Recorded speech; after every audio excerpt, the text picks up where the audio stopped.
especially the premium members who joined in Tally online classes. మనం classes start చేసిన తర్వాత balance sheet గురించి we are discussing since 2 days. దాంట్లో మీకు 3 పార్ట్లుగా లయబిలిటీస్ని డివిజన్ చేసి, ఒకటి క్యాపిటల్ గురించి, రెండోది లోన్స్ లయబిలిటీ గురించి, మూడోది కరెంట్ లయబిలిటీ గురించి మనం డిస్కస్ చేసుకున్నాము. అయితే మీ అందరికీ నోట్స్లు పంపించడం జరిగింది కాబట్టి మీరు ముందుగా చేయాల్సిన పని ఏంటంటే, ముందు నోట్స్ని దీంట్లో లేట్గా జాయిన్ అయిన వాళ్ళు ఉన్నారు, ఎర్లీగా జాయిన్ అయిన ఉన్నారు, ఎవరు ఎప్పుడు జాయిన్ అయినా కూడా before going through the lesson ఏదైతే మీకు నోట్స్ పంపించడం జరిగిందో ఆ నోట్స్ని మీరు ఒక్కసారి చదవండి. చదివిన తర్వాత దాంట్లో ఉన్న డౌట్స్ని మీరు అండర్లైన్ చేసుకోవడానికి అలవాటు పడండి. ఎందుకంటే నా లెసన్స్ గురించి కోసం కాదు, ఎక్కడైనా కూడా చదువుకునే పద్ధతి, ఏదన్నా ఒక కొత్త సబ్జెక్ట్ని ఆకలింపు చేసుకునే విధానం మాత్రం అదే. ఎప్పుడైతే మీరు అండర్లైన్ చేసుకున్నారో తర్వాత నా లెసన్స్ని కనుక మీరు వాచ్ చేసినట్టయితే మీకు ఏదైతే డౌట్ అక్కడ వచ్చిందో దాదాపు ఆ డౌట్ తీరే అవకాశం ఉంటుంది. ఒకవేళ కనుక ఆ డౌట్ తీరకపోతే మీరు కామెంట్స్ రూపంలో రాయొచ్చు, వస్తే నేను మీకు రిప్లై ఇవ్వచ్చు. తర్వాత కామెంట్స్ రూపంలో కాకుండా ఒక పెద్ద క్వశ్చన్ అయినట్టయితే మీరు మీ దగ్గర ఆల్రెడీ నా మెయిల్ అడ్రస్ ఉంది కాబట్టి you right A message clearly through mail.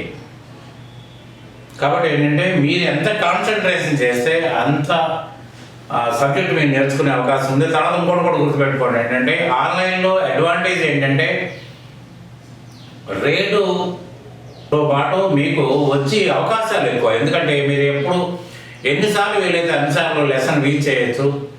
తర్వాత మీకు ఎంతకాలం ఎప్పటికైనా ఒక రెఫరెన్సల్గా వాడుకోవచ్చు. కాబట్టి ఏంటంటే మీకు ఎప్పుడు అందుబాటులో ఉంటుంది. మీ తీరిక వేళల్లో మీరు దాన్ని జోలికి వెళ్ళొచ్చు. మీరు దీంట్లో కొంతమంది నా దగ్గర జాయిన్ అయిన వాళ్ళు, కొంతమంది జాబ్ హోల్డర్స్ ఉన్నారు, కొంతమంది అన్ఎంప్లాయీస్ ఉన్నారు, కొంతమంది హౌస్ వైఫ్ ఉన్నారు, బిజినెస్ పీపుల్ ఉన్నారు. 4 కేటగిరీస్ నా దగ్గర ప్రీమియం మెంబర్స్గా ఉన్నారు. కాబట్టి అందరికీ ఇది ఖచ్చితంగా ఉపయోగపడుతుందని 100% ఉపయోగపడుతుందని నమ్ముకుంటూ coming down to the lesson.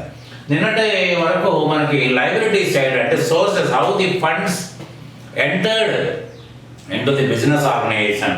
మనం XYZ ట్రేడర్స్ గురించే మనం అనుకున్నాం. ఒక డబ్బీ కంపెనీలో క్యాపిటల్ ద్వారా వస్తుంది. తర్వాత in case of deficiency or in case of needy funds we will approach the lenders in the form of unsecured, secured and bank loans to clear the deficiencies and to improve our business. After that current liabilities will be there. అంటే 3 phases మీకు sources అన్నీ cover అవుతాయి. ఇంకోటి ఏంటంటే బ్లైండ్గా accounting గురించి ఆలోచించకుండా మాత్రం డిఫరెంట్గా ఆలోచించినట్టయితే ఏదైతే సోర్సెస్ అంటే దట్ నథింగ్ బట్ ఆబ్లిగేషన్స్ అంటే ఏంటి, మీకు బాధ్యత.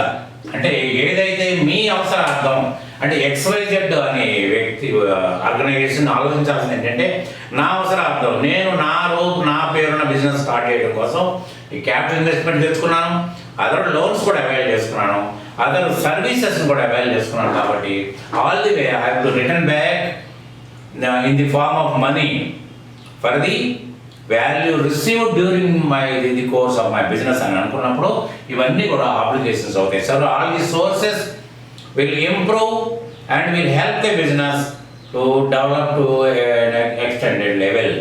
తర్వాత ఏంటంటే ముందుగా ఎప్పుడైతే క్యాపిటల్ ఇన్వెస్ట్మెంట్ వచ్చిందో, క్యాపిటల్ ఇన్వెస్ట్మెంట్ క్యాష్ రూపంలోనే వస్తుంది. ఫస్ట్ వచ్చిన తర్వాత దాంట్లో ఫిక్స్డ్ అసెట్స్ రూపంలో కొంత మార్చుకుంటాం. Fixed asset is that asset, that business asset which will be with us and which will help us to earn profits in future more than 12 months. అంటే మన దగ్గర fixed assets depends upon the size and the nature of the business.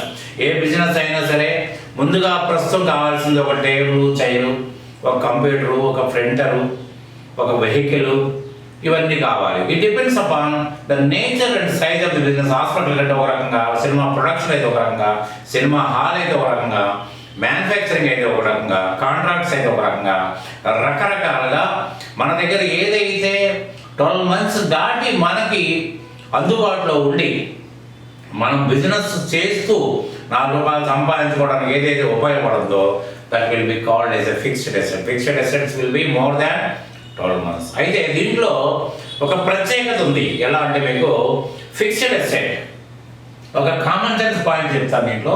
Fixed asset a machinery was purchased at Bengaluru నుంచి హైదరాబాద్ తీసుకురావడానికి transporting అవుతుంది, unloading అవుతుంది. The company people will come to our premises and they will make such arrangement to install it to start functioning.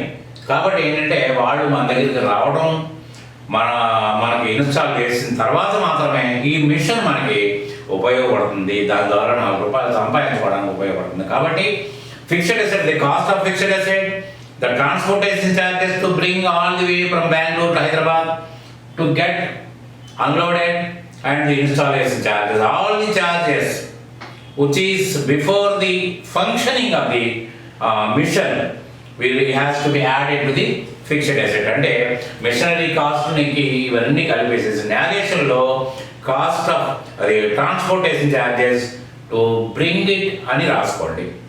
అప్పుడు ఏమవుతుందంటే మీరు fixed asset కింద రాసుకుంటారు, డిస్క్రిప్షన్లో మీరు నేరేషన్లో రాస్తారు కాబట్టి ఎందుకు ఖర్చు అయిందో మీకు అర్థమైపోతుంది. అట్లనే మీకు suppose vehicle is purchased, base ప్రైస్తో పాటు మీరు road tax have to pay and first time insurance have to pay unless and otherwise you will not be allowed to move on the road by the RTA authorities. అట్లనే ఏంటంటే ఒక advertising బిజినెస్లో ఒక structure ఒక ల్యాండ్ని అద్దెకు తీసుకొని దానిపైన మీరు టెర్రాస్ని అద్దెకు తీసుకుని దానిపైన ఒక స్ట్రక్చర్ నిర్మాణం చేస్తాయి. ఈ స్ట్రక్చర్ కావాల్సిన metal and the erection charges given to the fabricator, ఇవన్నీ కూడా మనం పరిగణలోకి తీసుకోవాల్సిన అవసరం వస్తుంది. ఇవన్నీ కూడా మనకి ఫిక్స్డ్ అసెట్ కాస్ట్కి మీరు ఇంక్లూడ్ చేయాల్సి వస్తుంది. అట్లనే one immovable property was purchased, దానికి ఒక ఓపెన్ ల్యాండ్ కానివ్వండి లేకపోతే బిల్డింగ్ కానివ్వండి, దాంట్లో all the rate as for the agreement fully paid and the asset was handed over to you. కానీ దీన్ని రేపొద్దున మీరు ఏదన్నా దీన్ని ఉపయోగించుకోవాలన్నా, ఎక్కడన్నా దాన ధర్మాలు చేయాలన్నా, తర్వాత ఎవరికన్నా మళ్ళీ తిరిగి అమ్ముకోవాలన్నా కూడా you must be in a position to get right from the seller. కాబట్టి ఏంటంటే రిజిస్ట్రేషన్ డిపార్ట్మెంట్ ద్వారా మీరు ఒక స్టాంప్ పేపర్లు కొనాలి, దాని రిజిస్ట్రేషన్ ఛార్జెస్ పే చేయాలి, దాని తర్వాత అప్పుడు మాత్రమే మీకు వస్తుంది. So all the charges, registration charges, stamp duty, everything is to be added to the immovable property. అది గుర్తుపెట్టుకోండి. ఇవన్నీ కామన్ సెన్స్ పాయింట్లే. అకౌంట్ పరంగా ఎంత తేలిక వ్యవహారం అంటే మీరు ఒక్కసారి దానిపైన దృష్టి సారిస్తే ఏదైపోతుందో మీకు ఈజీగా అర్థమవుతుంది. దీన్ని ప్రత్యేకించి బట్టి పట్టాల్సిన అవసరం కానీ ప్రత్యేకించి దృష్టి దాని మీదనే పెట్టి 24 గంటలు చదువుకోవాల్సిన అవసరం లేదని నాకు అర్థమవుతున్న పరిస్థితి. కాబట్టి ఏంటంటే everything which is a part and parcel of acquiring that asset is to be added to the fixed asset. ఇవన్నీ కూడా మీకు కలుస్తాయి. కాబట్టి ఏంటంటే దీంట్లో కొన్ని ఉదాహరణలు నేను రాశాను. I will go through it. That are furniture and fixtures, machineries, vehicles, lease or freehold property, kitchenware and hotel. Furniture and fixtures అంటే వాల్ మౌంటెడ్ ఉంటాయి చూడండి, మీకు సీలింగ్ కానీ లేకపోతే ఏసీలు కానీ ఇవన్నీ కూడా వాల్ మౌంటెడ్. అవి కింద ఇప్పుడు ఫ్యాన్ కింద ఆపరేట్ చేయొచ్చు, ఇవన్నీ ఆపరేట్ చేయొచ్చు. అట్లనే మీకు దాన్ని ఫిక్స్ చేసింది మాత్రం ఎక్కడ మూవ్ చేయలేము. తర్వాత అంటే కిచెన్ వేరు, హోటల్స్లో కిచెన్ వేరు. తర్వాత వచ్చేసి machineries, vehicles. Lease or freehold property. Lease LNT చూడండి 35 years lease with the government. అంటే ఈ 35 సంవత్సరాలు వాళ్ళు నిర్మాణం చేసి దాన్ని రన్ చేస్తారు. వాళ్ళు according to the MOE entered between the government and the LNT they will act. So lease and freehold property అంటే మీకే పూర్తి హక్కులు ఉన్నది. ఇవన్నీ కూడా మీకు ఫిక్స్డ్ అసెట్ కింద వర్తిస్తాయి. Beds in hospital, hotel, x-ray and scanners in hospital, projectors and rectifiers and సినిమాది. రెక్టిఫైర్స్ అంటే స్టెబిలైజర్స్ లాంటివి, అంటే power controllers. Hoarding structure and advertisement business, lift to carry materials and construction site. ఇప్పుడు చూస్తుంటే 15-20 అంతస్తుల బిల్డింగ్లు మీరు అపార్ట్మెంట్ కడుతున్నప్పుడు చూస్తున్నారు. కాబట్టి ఏంటంటే ఒక temporary lift will be erected by the contractor. ఒక టెంపరీ లిఫ్ట్ తోటి ఏంటంటే the material will be taken from ground floor to upper floor. ఎందుకంటే ఒక లేబర్ ఇవన్నీ క్యారీ చేయడం కష్టం, సిమెంట్ బస్తాలు కానీ తర్వాత శానిటరీ మెటీరియల్స్ కానీ ఏదైనా కూడా కింద నుంచి పైకి దాకా తీసుకెళ్తారు. కాబట్టి ఏంటంటే after completing the work that will be detached and will be kept aside by the contractor. This is the asset of the contractor. తర్వాత scientific equipment, laboratory equipment, land and buildings, office equipments, computers, fax and Xerox etcetera. తర్వాత installation, transportation, unloading charges of machinery as I earlier told. First time insurance on the vehicle, upgradation of machinery or equipment అంటే upgradation for improving working capacity. అంటే working capacity పెరిగితే ఏమవుతుందంటే revenue generation ఉంటుంది. ఏదైతే revenue జనరేషన్కి ఉపయోగపడి ఖర్చు ఏదైతే పెడుతున్నామో దాన్ని మీకు అప్గ్రేడేషన్ అంటే దాన్ని కూడా ఫిక్స్డ్ అసెట్గా రాయాలి. ఎందుకంటే సపోజ్ ఇవాళ రోజు రోజుకి టెక్నాలజీ పెరిగింది, కొత్త కొత్త మిషనరీస్ వచ్చి పడుతున్నాయి. కాబట్టి ఏంటంటే కొత్త పాత మిషనరీ రీప్లేస్మెంట్ చేసి కొత్త మిషనరీ కొనాలి అంటే మనకి ఖర్చుతో కూడుకున్న పని. కాబట్టి ఇంకొక డివైస్ ఏదైనా కొనుక్కున్నట్టయితే వీ కెన్ ఇంప్రూవ్, మనం కంప్యూటర్ ర్యామ్ మార్చినట్టుగా we can improve the working capacity of the machine, thereby we can earning will be raised. కాబట్టి ఏంటంటే upgradation of machinery also is to be taken as fixed asset. తర్వాత temporary assets in construction. మీరు మామూలుగా చూసినట్టయితే canal వర్క్లో కానీ building వర్క్లో కానీ గుడిసెలు వేస్తారు. ఏది మన తడికలతో కానీ ఒడ్డీలు గోడలతో కానీ ఆఫీస్ కడతారు, ఇవన్నీ నిర్మాణం చేస్తారు to execute the work. So after completing the work those things will be dismantled. So ఈ టెంపరీ వర్క్ అంతా కూడా మీకు ఫిక్స్డ్ అసెట్ కింద వేసుకోవాలి. Legal charges to acquire property, documentation, registration charges, hoarding election charges, additional gallery in theatre. Additional gallery in theatre అంటే suppose కనుక థియేటర్స్లో, cinema హాల్స్లో ఎక్కడన్నా ఒక ప్లేస్ ఉంటే, బాల్కనీలో ప్లేస్ ఉంటే అటో 10 చైర్లు ఇటో 15 చైర్లు వేసుకోవడానికి ప్రావిజన్ ఉందనుకోండి, వేసారనుకోండి. అప్పుడు ఏంటంటే at the time of house full condition situation extra 20-25 tickets can be sold, thereby they can earn revenue. So ఇది కూడా రెవెన్యూ జనరేషన్కి ఇంప్రూవ్ అయ్యేదాన్ని కూడా ఫిక్స్డ్ అసెట్ అంటారు. తర్వాత రెనోవేషన్ ఆఫ్ ఆఫీస్ ఫర్నిచర్, తర్వాత motor to draw water foundation fits. ఎందుకంటే మీకు పునాదులు తవ్వినప్పుడు నీళ్లు ఊరుతాయి, నీళ్లు ఊరినప్పుడు దాన్ని బయటకు తీస్తే కనుక మీరు తీసినప్పుడు మాత్రమే మీరు దాన్ని కాంక్రీటింగ్ చేయగలుగుతారు. కాబట్టి ఏంటంటే without that you cannot do the concreting work, you cannot build a pillar.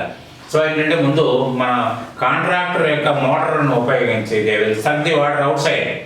తర్వాత livestocks, poultry, goat and dairy farms, ఇవన్నీ కూడా ఫిక్స్డ్ అసెట్స్ వస్తాయి. This is not an exhaustive list as I earlier told. మీరు ఏదైతే ఆర్గనైజేషన్లో పనిచేస్తారో లేకపోతే ఏదైనా organisation నడుపుతారో దాన్ని బట్టి మీకు పూర్తిగా అవగాహన వస్తుంది. You can consider, you can recognise, you can identify as fixed asset. దాని next thing is investments. Investments అంటే 2 రకాలుగా ఉంటాయి. Surplus of working capital can be invested in other organisation. అట్లనే మనకి కంపల్సరీ డిపాజిట్, సెక్యూరిటీ డిపాజిట్. ఏంటంటే కొన్ని బిజినెస్లో if you want to get a licence from the licensing authority, government authorities, you have to give a security deposit for that. మనకి బాగా పూర్తిగా మన కళ్ళ ముందు కనిపిస్తున్న బిజినెస్ మీకు chit fund company. If you want to run A chit fund company before registration we have to deposit 100% of the chit value. Suppose వాళ్ళు ₹1,00,000 చిట్టి నడపాలనుకున్నారు, నెలకి ₹1,00,000 పాట పెట్టాలనుకుంటే ₹1,00,000 మీరు రిజిస్టర్ ఆఫ్ చిట్స్కి మీరు డిపాజిట్లో పెడితేనే licence will be granted and you can start and you can commence the business after submitting the new to certificate from the subscribers. ఎక్కడ మాకు బాకీలు లేవండి, అందరూ మాకు రావాల్సిన డబ్బులు వచ్చేసిందని చెప్పిన రోజున మీకు that deposit will be return back to you. So ఆ విధంగా కూడా మీకు ఇన్వెస్ట్మెంట్స్లోకి వస్తుంది. తర్వాత other investments by mutually agreed consultant with the other existing partners or directors. The money will be invested in to acquire shares from other company or to subscribe for the debenture bonds. Debenture bonds are loan bonds. మీరు అక్కడ secure లోన్స్లో కూడా నేను చెప్పున్నాను. Loan bonds అంటే other కంపెనీస్లో నుంచి interest ప్రాతిపదిక మీద loan bonds తీసుకుంటారు, డిబెంచర్ బాండ్స్. సో అవి కూడా ఇన్వెస్ట్మెంట్స్, తర్వాత అదర్ కంపెనీ షేర్స్, ఇవన్నీ కూడా దీంట్లోకి మీకు వస్తాయి.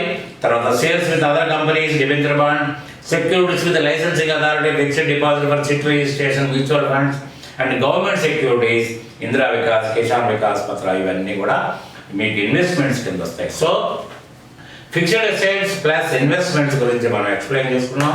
కాబట్టి you please while going to the my class, while attending to watch my class, please go through the notes, you study in deep and you make a mark which is not clear to you under the item. కాబట్టి ఏంటంటే దాని విధంగా మీకు ఎప్పుడో మీకు ఏంటంటే ఎదురుగానే మీకు లేను, కానీ ఎదురుగా ఉన్నట్టే భావించండి. మీకు ఏమాత్రం చిన్న డౌట్ వచ్చినా నా నోట్స్ ద్వారా, నా డిక్టేషన్ ద్వారా ఏ డౌట్ వచ్చినా, you please put a question through your mind that can be answered and I can clear your doubt in clear. కాబట్టి ఏంటంటే మీ కోఆపరేషనే నా టీచింగ్ని ఇంప్రూవ్ చేస్తుంది తప్ప నేను ఏదో చెప్తే మీరు వినటం వల్ల ఈ క్లాస్ వల్ల మీకు ఏ విధమైన ఉపయోగం ఉండదు. కాబట్టి ఇంకా ఎవరైనా ప్రీమియం మెంబర్స్లో చేరాలనుకున్నప్పుడు డిస్క్రిప్షన్లో ఉన్న నా మెయిల్ అడ్రస్ కానీ నా టెలిఫోన్ నెంబర్తో మాట్లాడినా పర్వాలేదు. I will send the details, you can subscribe. తర్వాత మీకు అన్నీ కూడా మీకు లెసన్స్ పంపించడం జరుగుతుంది. తర్వాత lessons can be viewed through my playlist under Tally online classes 2019. So good day, and I will start another chapter, that is the current assets etc. In the next class after 1 hour. Thank you very much. Good day.